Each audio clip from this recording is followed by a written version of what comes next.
अस्सलाम वालेकुम YouTube family, foodies bye ईमान में वेलकम। तो आज हम बना रहे हैं इंडियन स्टाइल में करेले। तो सबसे पहले आपने करेलों को इस शेप में कटिंग कर लेनी है और उसके बाद आपने ये 1 किलो करेले हैं तो इनके आप बीज वगैरह निकाल कर इसको कटिंग कर लें और 1 घंटे के लिए आप इसे धूप में रख दें, 1 खाने का चम्मच नमक लगाकर। तो सारा एक्स्ट्रा पानी जो है वो इसका कड़वाहट वाला निकल जाएगा। उसके बाद आप इस तरह से हथेली में दबा दबा कर इसका एक्स्ट्रा पानी निकाल लें। और अगर हथेली में मुश्किल हो रही है तो किसी मलमल के कपड़े में आप सारे करेलों को डालकर और प्रेस करके ये सारा पानी निकाल दें। तो आज हम जो करेले बना रहे हैं वो बहुत ही मज़ेदार बनेंगे और कड़वाहट फ्री होंगे। तो अक्सर जो है वो करेले कड़वे बनते हैं तो घर वाले खाते नहीं हैं शौक़ से। तो आज हम कड़वाहट फ्री करेले बनाएंगे।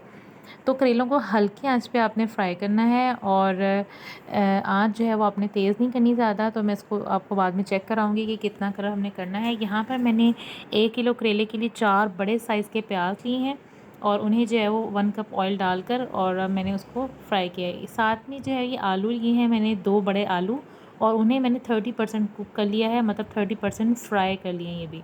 ठीक है, तो प्याज़ों का ये देखें ये वाला कलर हमें चाहिए, बहुत ज़्यादा हमने गोल्डन ब्राउन नहीं करना। और करेलों की कंडीशन जो है वो अभी इस तरह है, लेकिन अभी ये कुक नहीं हुए।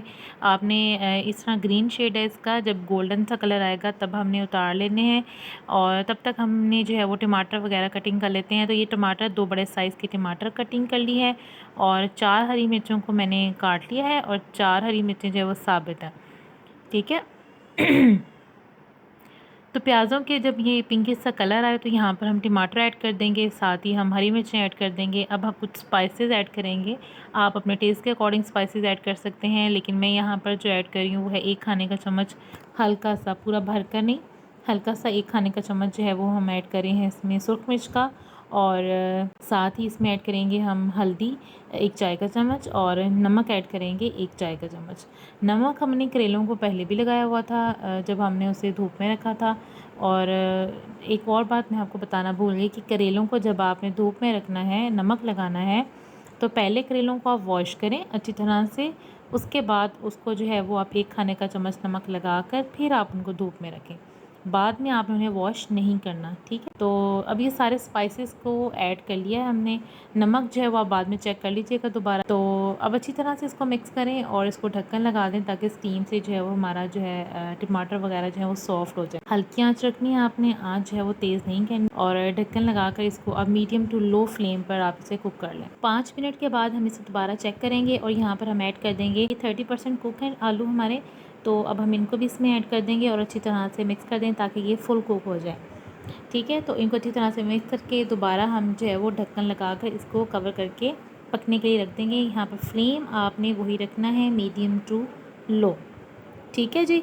और तो यहाँ पर मैंने ढक्कन लगा दिया है और इसको मैंने जो है वो चेक किया दोबारा कि इसकी क्या कंडीशन है। तो ये देखें, ये अब हमारे जो है तकरीबन हमारा फ्राई जो मसाला जो है वो तैयार हो गया है। बस हमने इसे ज़्यादा ओवर कुक नहीं करना। अब हम फ्लेम को बंद कर दें और तब तक हम करेलों को देख लेते हैं। ये देखिए, करेले आपने इस तरह फ्राई करने हैं। जब ये वाला कलर आ जाए तो आप इनको जो है वो छलनी में निकाल लें और फिर किसी प्लेट में निकाल लें। तो ये मैंने आपको चेक करा दिए। देखिए इस तरह से कलर गोल्डन सा कलर है, ब्लैक कलर भी नहीं करना और ग्रीन कलर भी ना हो। अब हम हाफ़ करेले फ्राई हो गए हैं तो इन्हें मैंने ऐड कर दिया है। बाकी हाफ़ जो है फ्राई हो जाएंगे तो वो भी ऐड कर देंगे। और यहाँ पर जो है वो वीडियो रिकॉर्ड नहीं हुई, उसके लिए माज़रत। तो फुल करेले जो हैं सारे फ्राई हो गए थे, वो मैंने ऐड कर दिए हैं बस। अब इनको जो है वो मैंने अच्छी तरह से मिक्स कर दिया है और ढक्कन लगाकर दम वाले फ्लेम पर, जैसे चावलों को दम देते हैं वैसे दम दिया है मैंने 10 मिनट का। 10 मिनट के बाद आप देखें इनकी लुक, माशाल्लाह सुबहान अल्लाह, ये इतने सॉफ्ट करेले हो जाते हैं। जब आप फ्राई करते हैं तो एकदम ये हार्ड होते हैं, बट जब इस तरह से प्याज़ों के पानी के साथ ही जो ये बहुत सॉफ्ट हो गए। कोई पानी ऐड नहीं करना आपने यहाँ पे खुद से। जो हमने प्याज थोड़े से कच्चे रखे थे उन्होंने पानी छोड़ा होता है, उन्हीं के पानी से जो है ये अच्छी तरह से हमारे करेले जो हैं वो स्टीम से सॉफ्ट हो जाते हैं। यहाँ पर ऐड करेंगे हम 1 टीस्पून धनिया पाउडर, खुश्क धनिया पाउडर, और साथ ही हम इसमें ग्रीन जो है वो हरा धनिया भी ऐड करेंगे। और इसको जो है वो अच्छी तरह से मिक्स करें और इसको रोटी के साथ इंजॉय करें। सैलेड लें साथ में, रायता लें साथ में। रोटी के साथ रायता और ये सालन हो तो आपकी जो है वो गर्मियों की दोपहर जो है वो बड़े मज़े की बन जाती है। ज़रूर ट्राई कीजिएगा, वीडियो को लाइक दीजिएगा, चैनल पे न्यू है तो लाजमी सब्सक्राइब कीजिएगा और मुझे रखिए दुआ में याद। फूडीज़ बाय ईमान को सब्सक्राइब करना ना भूलिएगा। इंशाल्लाह नई रेसिपी के साथ। इंशाल्लाह मेरी नेक्स्ट रेसिपी जो है वो लंच बॉक्स की होगी, तो बिज़ी मॉम्स के लिए होगी, तो वो रेसिपी इंशाल्लाह मैं जल्दी अपलोड करूँगी। तो स्टे कनेक्टेड। अल्लाह हाफ़िज़।